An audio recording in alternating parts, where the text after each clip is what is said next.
Boa tarde a todos. Queridos amigos, amigas, irmãos em Cristo, que o Senhor nos abençoe e nos envolva na sua proteção. Que assim seja. Amém? Amém, Senhor. Falar da parábola do bom samaritano é uma história muito especial. Para vocês terem ideia da importância dessa parábola, a riqueza dela, Allan Kardec vai situá-la na introdução do capítulo 15 de O Evangelho segundo o Espiritismo. Fora da caridade não há salvação.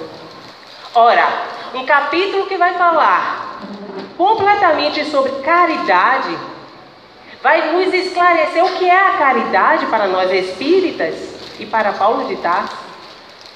Caridade, o amor em ação, o amor que está sempre servindo, doando-se.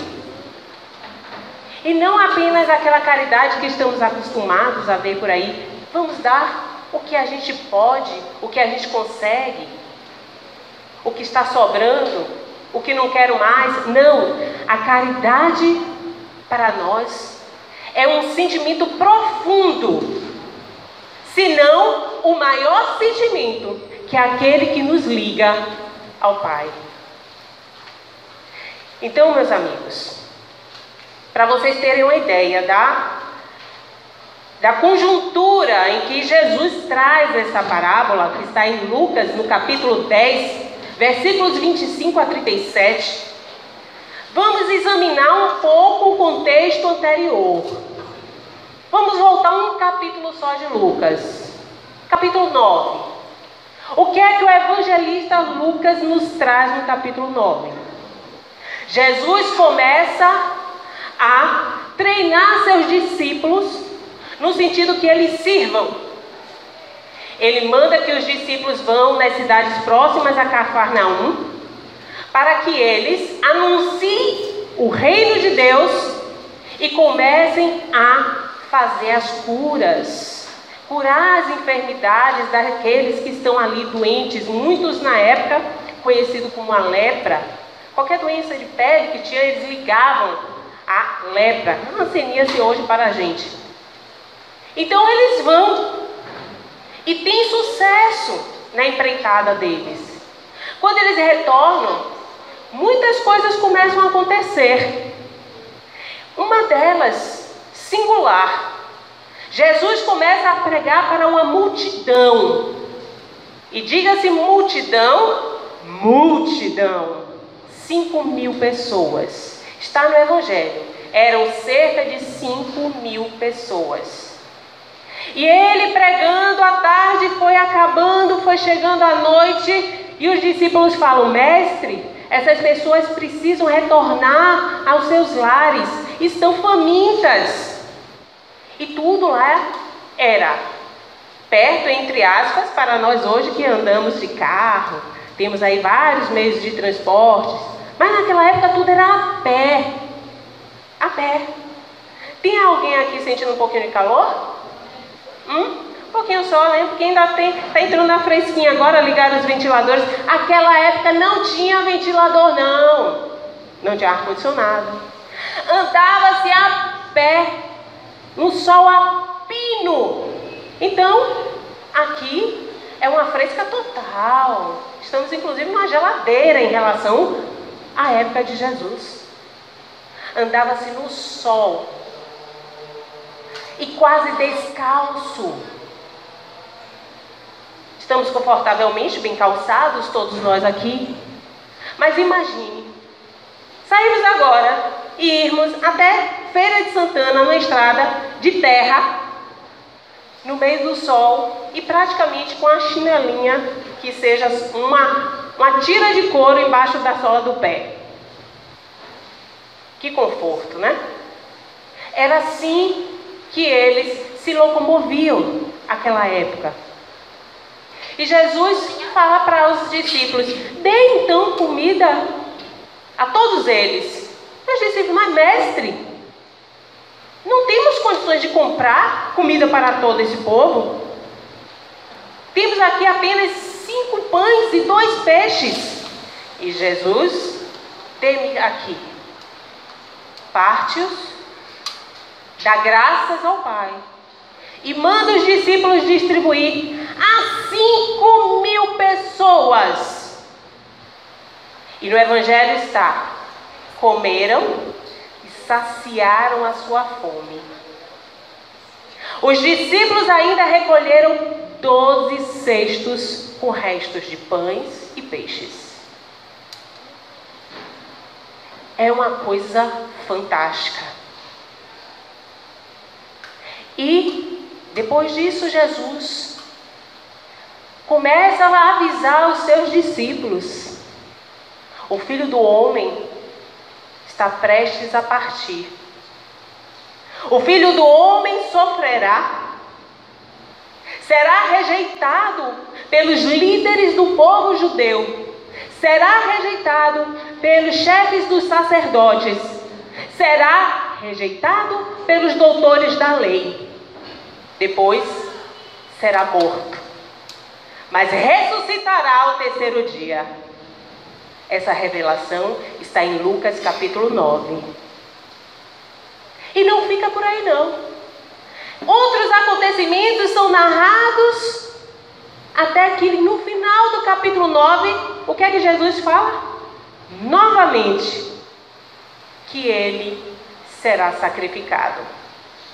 Então, para nós que ficamos achando que os discípulos não sabiam do que ia acontecer, sim, várias vezes Jesus vai avisar aos discípulos que ele está aqui em missão.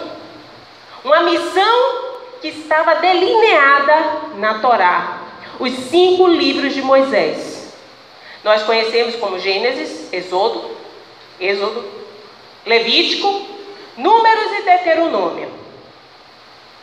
Os judeus acreditavam nesses 5 livros até hoje. E lá estavam as previsões da vinda do Salvador do povo judeu. E Jesus a cumpria fielmente.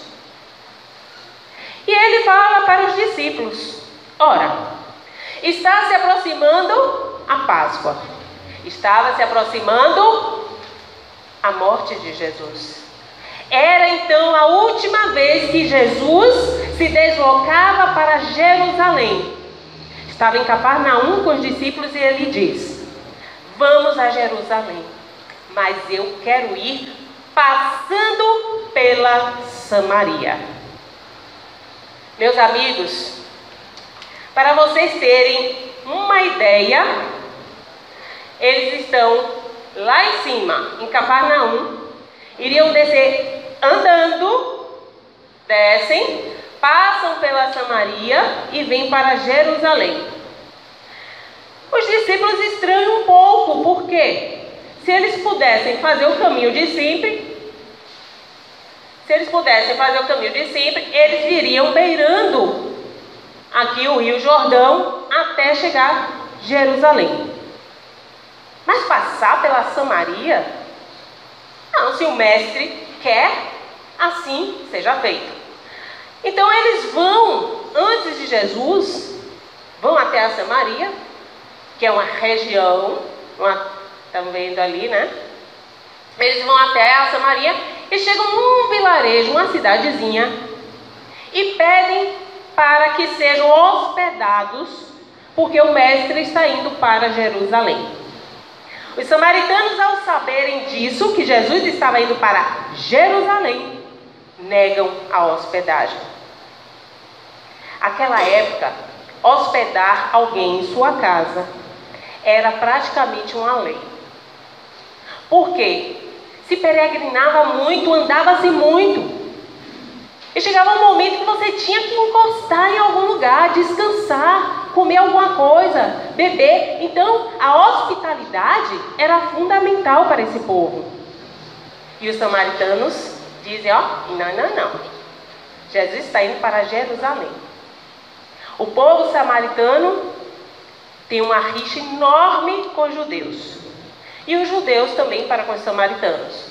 que nós chamamos de antipatias, né? Ou seja, rejeita os sentimentos uns dos outros. Então, o que fazer? Jesus diz, tudo bem, não ficaremos nessa cidade, mas ficamos em outra. E assim foi feito. E eles foram descendo até Jerusalém. Qual o percurso? Cerca de 144 quilômetros. Andando todos os dias, naquelas estradinhas, né? Estradas não, vamos dizer assim, caminhos. E eles, quando chegam em Jerusalém, depois de caminharem 144 quilômetros, sol, sereno, pedindo hospedagem na casa das pessoas, finalmente chegam cansados em Jerusalém, com fome, com sede, também, muito bronzeados, por sinal. O que é que ocorre? Ao invés de alguém vir e oferecer-lhes comida, ou um lugar, venham repousar aqui, sentem-se um pouco antes de ir para o templo, porque as festividades da Páscoa tomavam conta de Jerusalém. Para terem ideia, Jerusalém era uma cidade com cerca de 50 mil habitantes. Quando chegava a época da Páscoa, subia para 1 milhão. Várias pessoas vinham de fora. E dessas várias pessoas que vinham de fora, nós temos boas pessoas e temos pessoas ruins. Vocês sabem que quando junta-se muita gente para festejos, isso atrai algumas pessoas que têm uma má índole e querem se aproveitar da distração alheia. Os famosos ladrões, não é isso? Aproveita essa oportunidade de distração uns dos outros e vai lá e dá um jeito de roubar as pessoas. Por que eu estou dizendo isso? Porque Jesus, cansado com seus discípulos, ao chegar em Jerusalém, é abordado por um doutor da lei. Um doutor da lei que o para questioná-lo, testando Jesus. Então, depois que eles peregrinam, aí eles com o doutor da lei, e o doutor da lei fala, mestre, o que hei de fazer para herdar a vida eterna? O que devo fazer? E Jesus olha para ele e fala, sabes a lei? Sabes o que está escrito? Como a lei? Sabes a Torá? E como você entende o que você pensa que você sabe? Aí o doutor da lei fala, sim, conheço que o maior mandamento é amar a Deus com todo o seu coração, com toda a sua alma, com todo o seu entendimento, e ao próximo como a mim mesmo. Amar a Deus acima de todas as coisas, e algumas traduções vêm, com todo o seu coração, com toda a sua alma, com toda a força e com todo entendimento. Esse mandamento, amar a Deus acima de tudo, está em um livro da Torá, Deuteronômio, lá no capítulo 6. É o 5º versículo do capítulo 6 do livro Deuteronômio.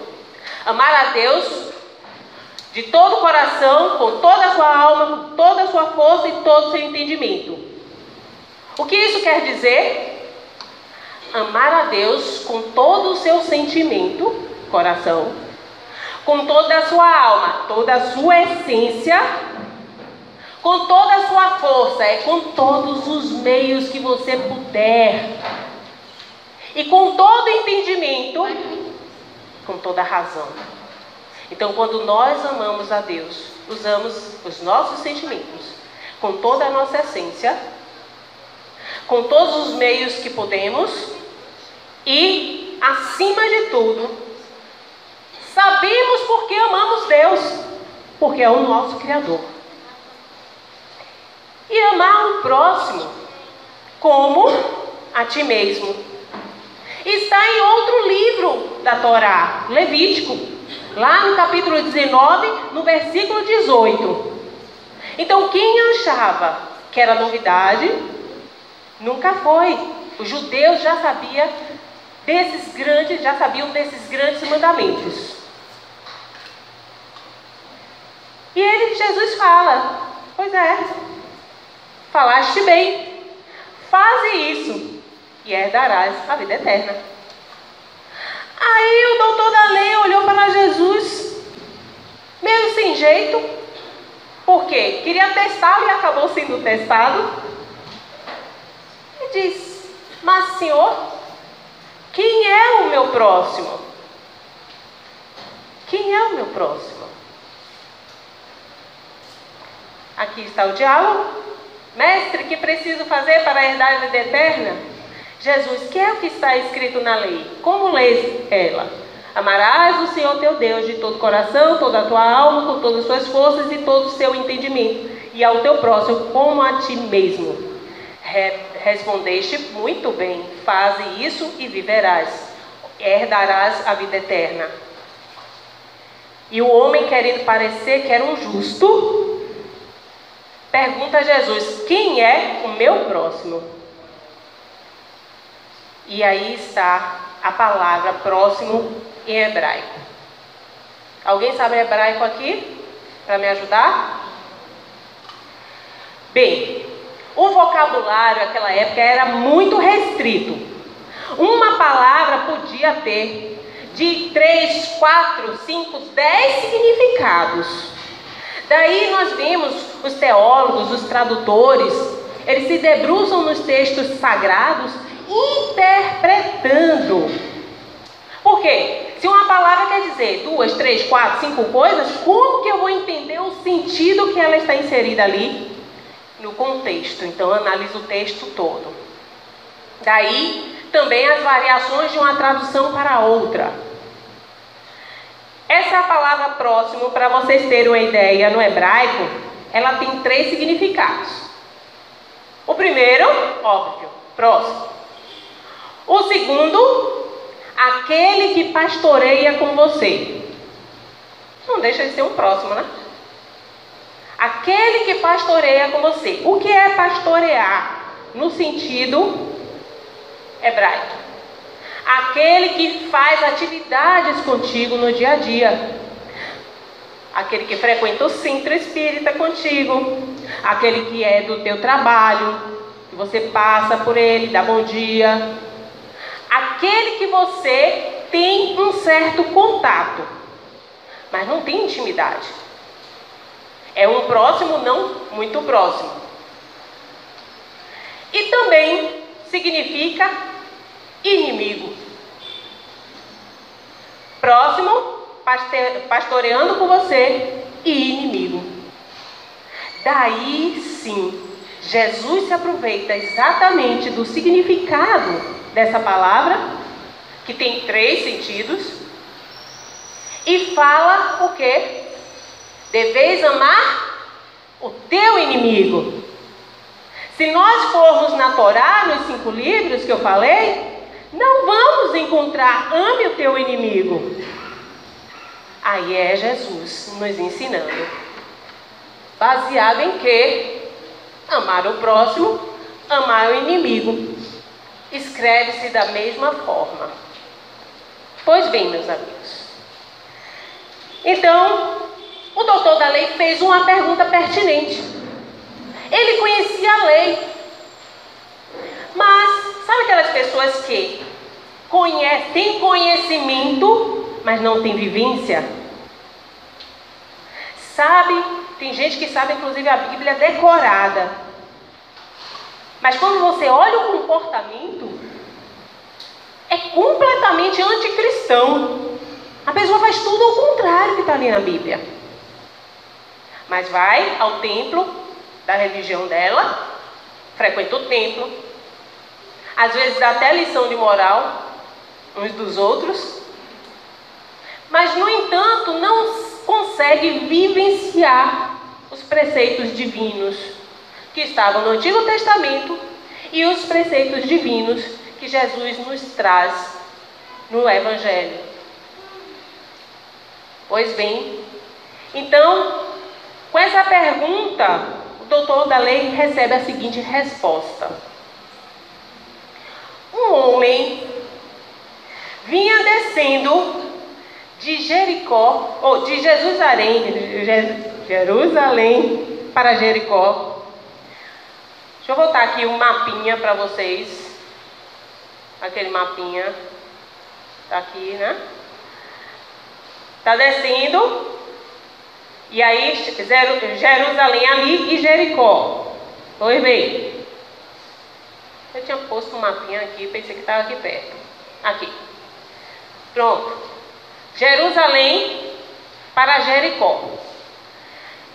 Ele contando que esse homem, quando estava fazendo esse trajeto de Jerusalém para Jericó, foi assaltado. Esse homem foi assaltado pelos ladrões. Lembra aqueles ladrões que eu falei que estavam indo para Jerusalém? Para a festa? Não é isso? Foi assaltado. Levaram todos os seus pertences. Bateram nesse homem. Deixaram esse homem caído no chão, praticamente desfigurado, todo ensanguentado. Então, por ali ia passando um sacerdote, que já vai lá na frente. O sacerdote, ele passa pelo homem, olha, vê e continua seguindo o seu destino, não o ajuda. Depois vem o ajudante do sacerdote, que é o levita, vê o homem caído, passa, como chamam no Evangelho, ao largo, né, distante, e continua seu destino. Um samaritano que ia de viagem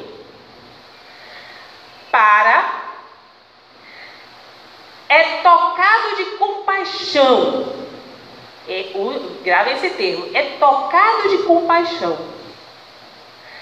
Vai até esse homem caído, limpa as suas feridas, passa ali vinho, azeite, passa ali vinho, porque naquela época era a forma que poderia se limpar as feridas. Passa o azeite, que era um bálsamo, né, para diminuir as ardências.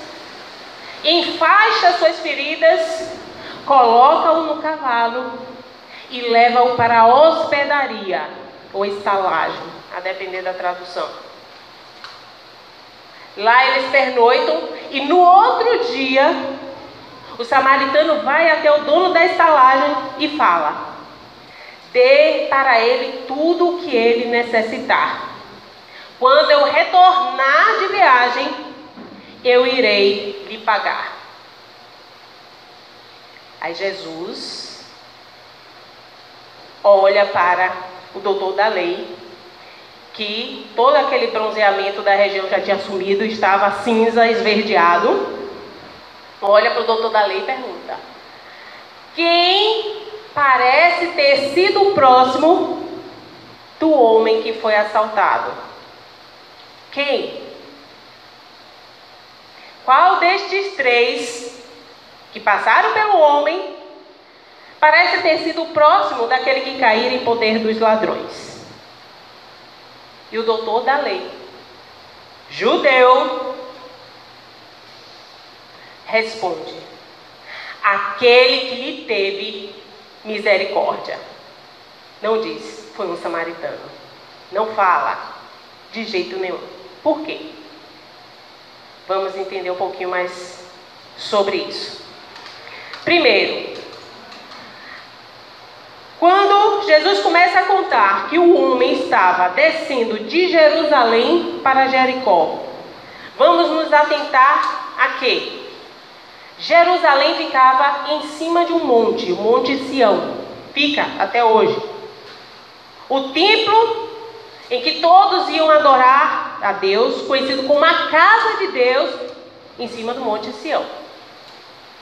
Jerusalém fica 700 metros acima do mar. 700 metros acima do nível do mar. Jericó fica 400 metros abaixo do nível do mar. Quando Jesus começa a falar que o homem saiu de Jerusalém para Jericó, representa aí uma descida espiritual.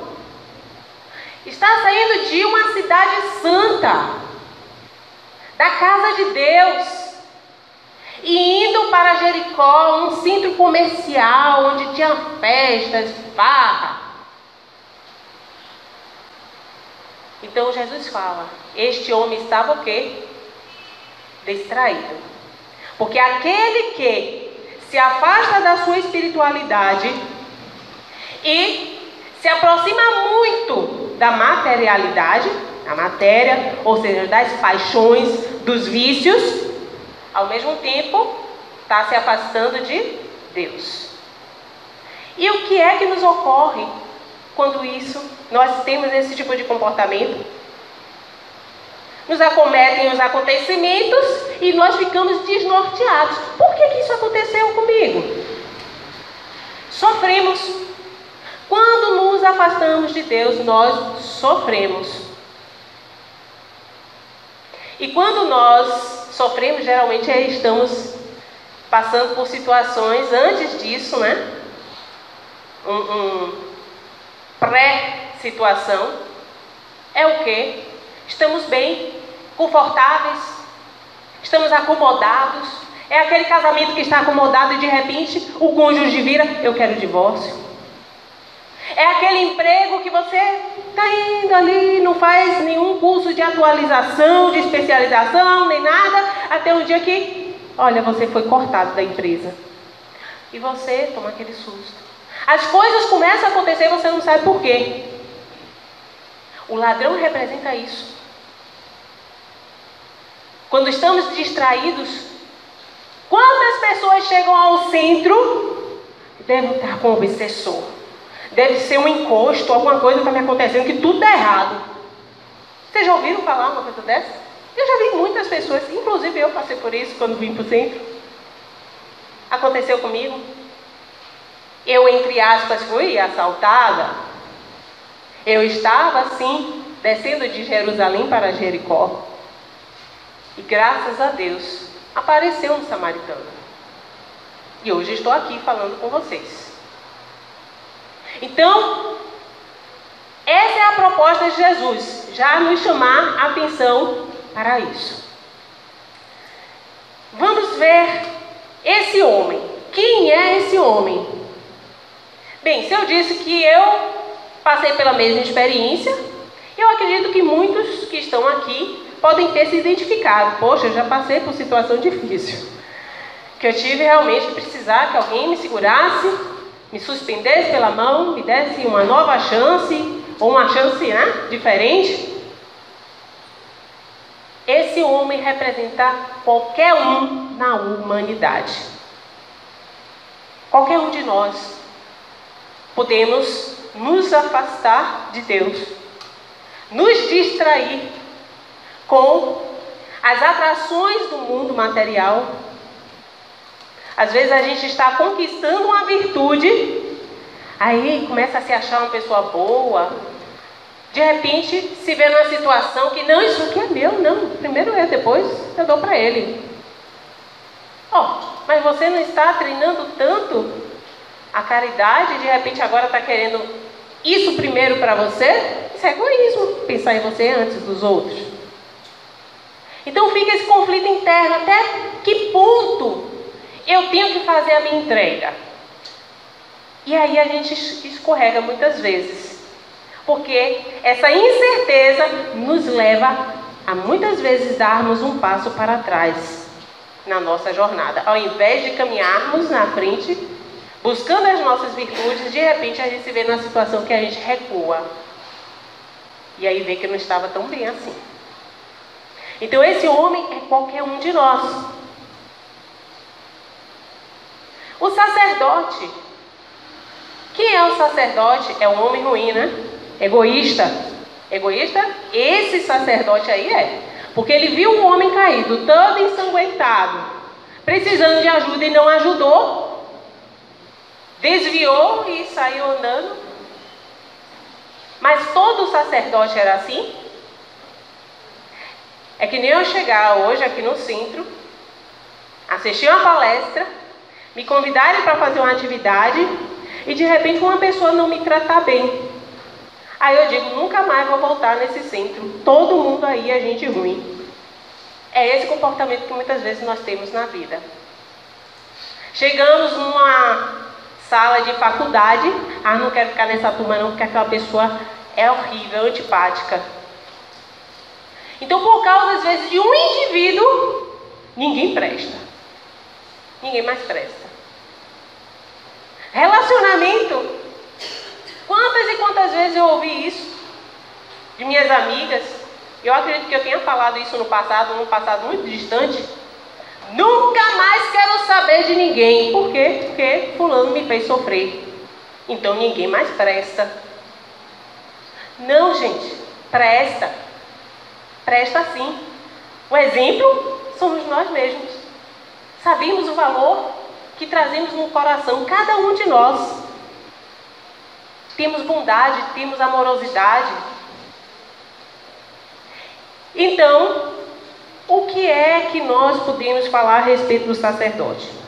Vamos entender. Primeiro, quando tinha a festa da Páscoa, hoje, eles comemoram 3 festas, na verdade, por ano, porque tem o Pentecostes, tem também a festa das tendas, e tem a festa da Páscoa desde a época que o povo hebreu foi livrado do jugo dos egípcios. Então, Moisés trouxe todo mundo de volta, aí começa. Eles comemoravam sempre a Páscoa. E o sacerdote era o responsável a estar no templo, não só nas épocas festivas, mas principalmente nas festas, porque eles recebiam os animais para sacrifício. Naquela época, para agradar a Deus, para nos purificar das nossas mazelas, vicissitudes, dos nossos erros, o que eles chamavam, que podemos conhecer como pecados, oferecia-se um animal em sacrifício. Se fosse um equívoco pequenininho, podia oferecer uma pombinha, naquela época tinha muita rolinha lá, oferecia aquele passarinho. Se fosse já um pecado maior ou vários, aí sim, era um carneirinho. E o sacerdote recebia esses animais. Havia um ritual para sacrificá-los, porque nenhum animal poderia ser sacrificado sentindo dor. Como que isso podia acontecer? Eu fico imaginando, E para estar no templo, exercendo esse papel, também recebendo os primogênitos. Lembram que Jesus, depois que Maria e José tiveram Jesus, tem uma passagem que Jesus é levado ao templo e um sacerdote, Simeão, conhece Jesus e fala: meu Deus, já posso morrer, conheci o Messias. E está junto inclusive com a profetisa Ana. Jesus tinha cerca de 1 mês de nascido. Foi levado para o cumprimento da lei, ser apresentado ao templo os primogênitos que nasciam naquela época. Então, o sacerdote tinha um papel interessante. Não era só gente ruim. Gente ruim tem em todos os lugares. Só que o fato de eles representarem uma religião, um conhecimento, é por isso que nós nos escandalizamos quando ouvimos, por exemplo, que um padre estava tendo alguma coisa com a criança, um padre é pedófilo, descobre os escândalos da igreja. Agora tivemos aí o caso de João de Deus, que não é espírita e vieram até me questionar. Ele é espiritualista. E por sinal, inclusive se diz católico. Aí das entrevistas que ele deu, temos isso. Então a gente olha aquela pessoa que deveria ser o exemplo, nem sempre é. E isso está em todos os lugares, inclusive até nas nossas famílias. Você vê aquela família linda, maravilhosa, mas aquela ovelhinha negra, sempre fazendo alguma coisa errada, sempre. Isso acontece. E também tivemos esses casos. Na época de Jesus, os sacerdotes, muitos andavam com doutores da lei e tinham essa chance de demonstrar o seu sentimento de orgulho mesmo, de egoísmo, porque era uma pessoa que tinha um cargo importante. Então, eles passavam por determinados rituais para estarem no templo. Cerca de 10 dias antes de estarem no templo, tinham que passar por uns banhos, a roupa tinha uma forma de ser lavada, e depois dele todo pronto chegar no templo, ele não poderia encostar em nenhum animal morto, ou seja, em nenhum cadáver. Nem na própria esposa, se ela tivesse naqueles dias, não poderia. A Torá proibia. Tornaria-se impuro. E aí teria que fazer todo o ritual de purificação novamente. Então o sacerdote, quando vê esse homem, ele tem como saber se aquele homem é um judeu? Porque samaritano para eles era um povo impuro, que teve uma miscigenação. Se ele não consegue discernir quem é aquele homem, eu não vou ajudar. Pelo sim, pelo não. O que é que os outros vão pensar de mim se descobrirem que eu estou ajudando um samaritano? Por exemplo. O levita, a mesma coisa. Passa pelos mesmos rituais. O que é o levita? O ajudante do sacerdote. Então, não tinha mistério nenhum. Inclusive, se o sacerdote passou, olhou, não fez nada, que sou eu, levita, que ajuda o sacerdote, vou fazer alguma coisa? Não, segui em frente. Mas veio um samaritano e ajuda esse homem. O samaritano que representava para os judeus um povo perdido. Literalmente perdido. E samaritanos já foram judeus um dia. Como? Quando Jacó consegue, o José do Egito consegue liberar toda a família dele lá do Egito e eles vêm de volta para a Palestina. Eles pegam essas terras que compõem o Estado de Israel, naquela época, o reino de Israel, dividido em 12 tribos, que eram representados aí como 12 filhos de Jacó. Mas se formos examinar, nem tanto 12 filhos. Na verdade, entram uns netos aí e saem uns filhos substituindo aí. Resumindo, a história diz que são 12 filhos de Jacó. Essas 12 tribos passam por um cisma, uma quebra, uma cisão, cerca de 700 anos antes do nascimento de Jesus. Então, as tribos do norte, que eram 10 tribos, se juntam e continuam com o nome de Israel, Reino de Israel. As tribos do sul, que é o reino de Judá, junto com o irmão Benjamim, se juntam, essas duas do sul, e continuam com o nome como Reino de Judá. Então aquelas 12 tribos viraram duas. Israel ao norte, 10 tribos do norte e 2 tribos do sul, com o nome de Judá. E o que é que acontece? Antes dessa cisão, quem era o rei das 12 tribos? Antes da cisão, Salomão. Salomão era o rei das 12 tribos, ou seja, o rei de Israel.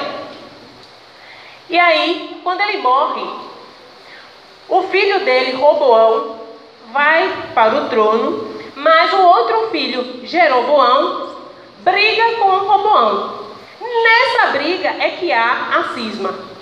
Então Jeroboão fica com as 10 tribos do norte e Roboão fica com as 2 do sul. Reino de Israel, reino de Judá. Com essa divisão, ali, Império Assírio, a Síria começa a ameaçar o reino de Israel, que é onde tem a capital Samaria.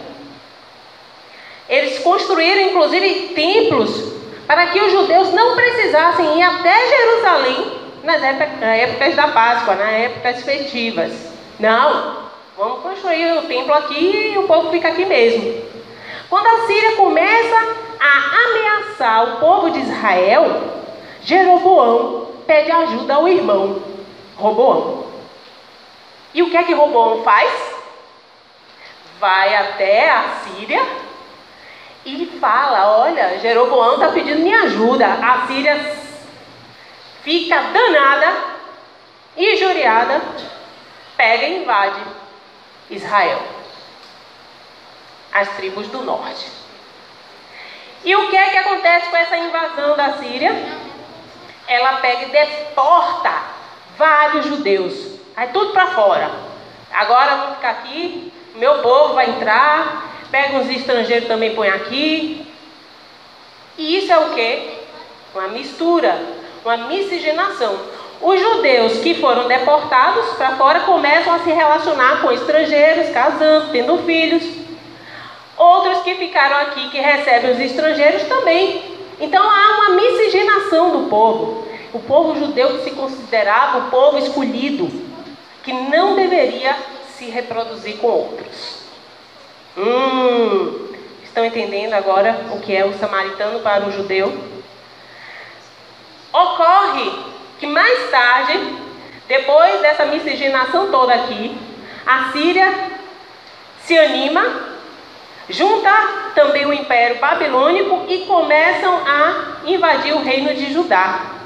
Só que os judeus de Judá, eles evitam qualquer contato com o estrangeiro. Ainda assim, para constituir família, eles ficavam ali, só judeu com judeu.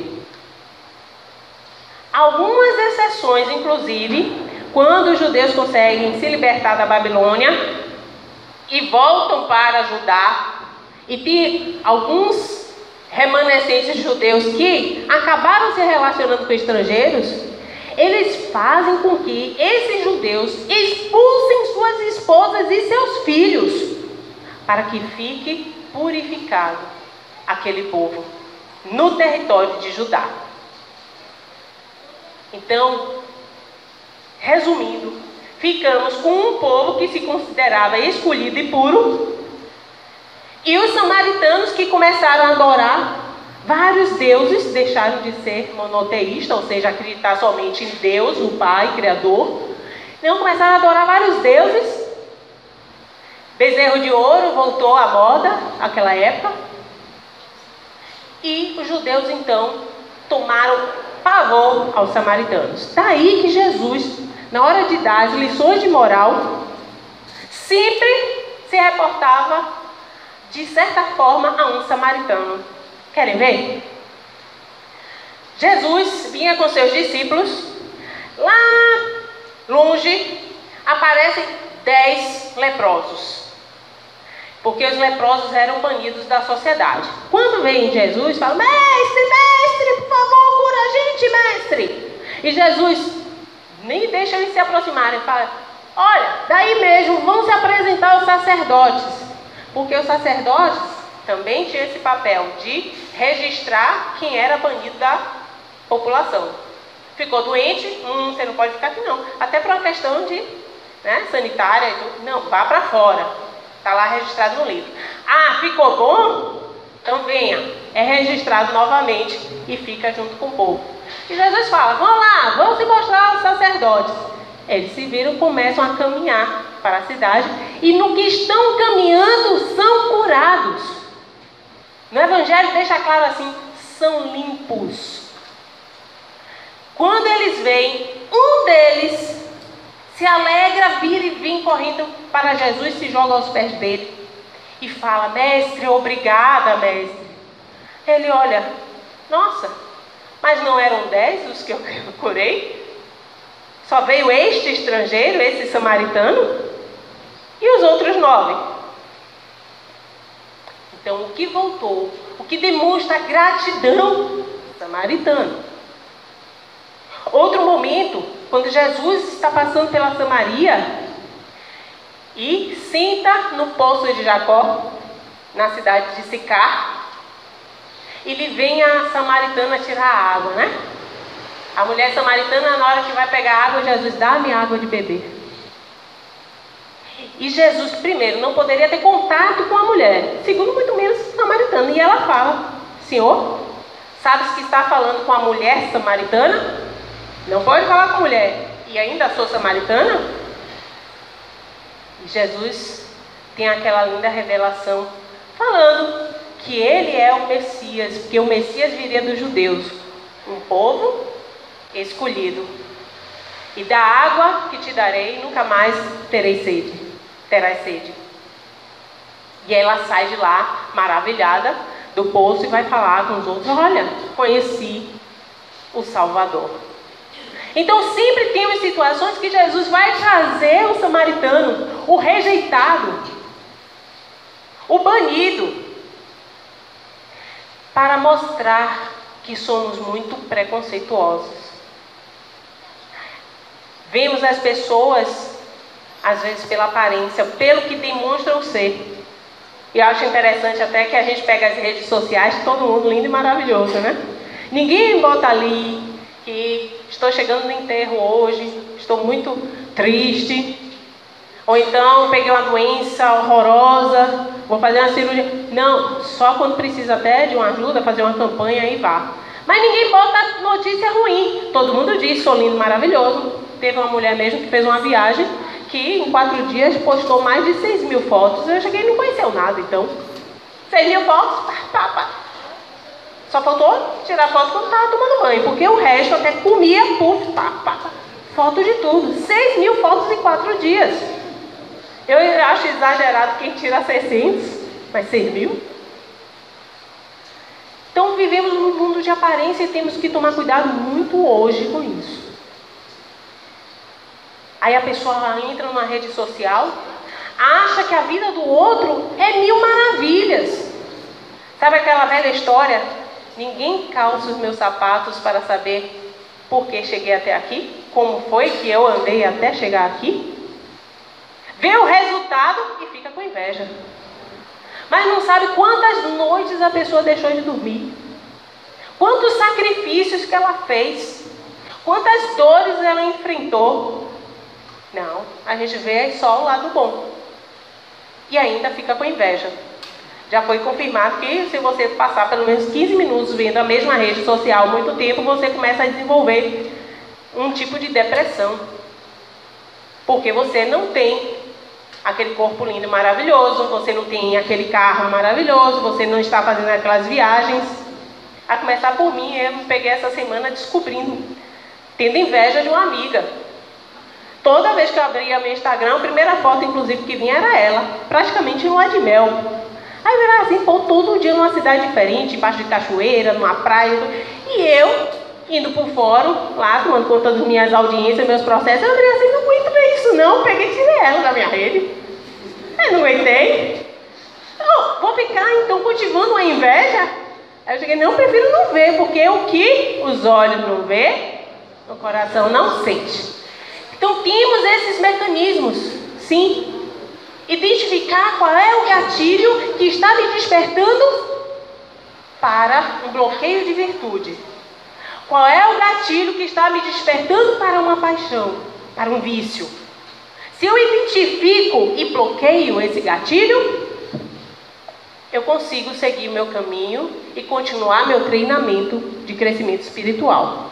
Porque da mesma forma, como eu disse, Nelson Mandela, quando foi libertado, da mesma forma que aprendemos a odiar, aprendemos a amar. E isso depende de cada um de nós. Bem, meus amigos, caminhando para o fim. Então, próximo foi aquele que usou de misericórdia para com ele. Misericórdia. A resposta do doutor da lei usa essa palavra. O que é misericórdia? Há uns dizem compaixão, tudo. Na etimologia da palavra, estou juntando miséria e córdia.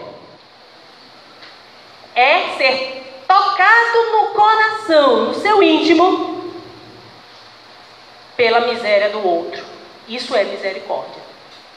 Se compadecer, realmente, ser tocado no seu coração, córdia, coração, da miséria do outro.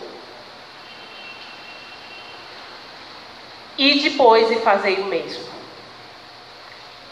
Fazei o mesmo. Tenha ação, não basta saber. Jesus está dizendo, você sabe. E agora você entendeu. Então vai e faça. E tem umas pessoas que ficam esperando vontade para fazer as coisas na vida. Não. Muitos de nós, quando crianças, eu acho interessante que criança praticamente não tem vontade, né? Ah, não quero ir para a escola hoje não. Vai. E só sabe ler hoje, só sabe escrever, porque mesmo sem vontade foi para a aula. Então tem muita coisa na vida que a gente não precisa ter vontade não. A gente precisa ter disciplina, disciplina, disciplina. Como dizia nosso querido Emmanuel. Toda a moral de Jesus se resume na caridade e na humildade, ou seja, nas duas virtudes contrárias ao egoísmo e ao orgulho. Finalizando, meus amigos, estamos aqui de passagem. O objetivo de reencarnarmos é aproveitarmos a nossa vida material para desenvolver as nossas virtudes. Virtudes, um nome bonito, né? Só para vocês terem uma ideia de virtudes, quando a gente vai lá em Coríntios, o Paulo de Tarso fala 3.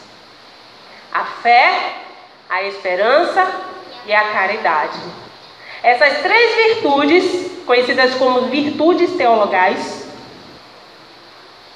estão aí para que nós desenvolvamos. Além das virtudes cardeais. Prudência, justiça, força e temperança. Sede prudentes, como as serpentes, não é isso? Como Jesus fala. Prudência está ligada à coragem. Seja corajoso, mas tenha cuidado com sua coragem. Porque não basta você se achar corajoso. Isso, na verdade, não é ser corajoso e ficar fazendo tudo. Isso é ser destemido. O corajoso é aquele que enfrenta o medo, mas com prudência. Eu sou corajosa para atravessar uma rua, mas nem por isso eu vou deixar de olhar para um lado e para o outro para não ser atropelada. Ser justo, mas justo acreditando numa justiça maior, a justiça divina.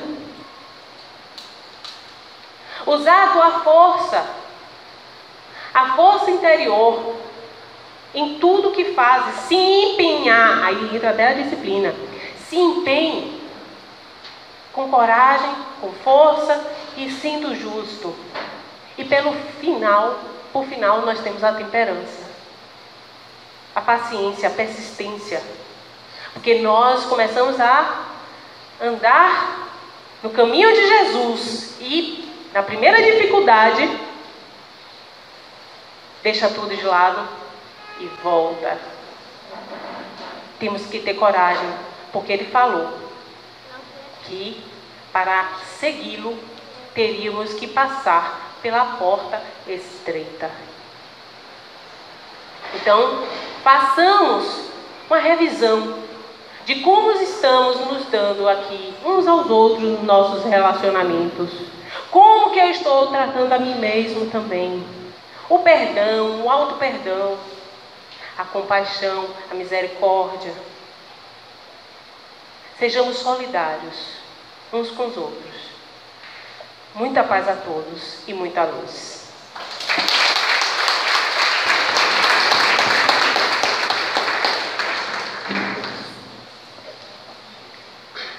Então agora vamos agradecer a nossa irmã Karina pela elucidação e a brilhante explanação de um tema tão importante do Evangelho.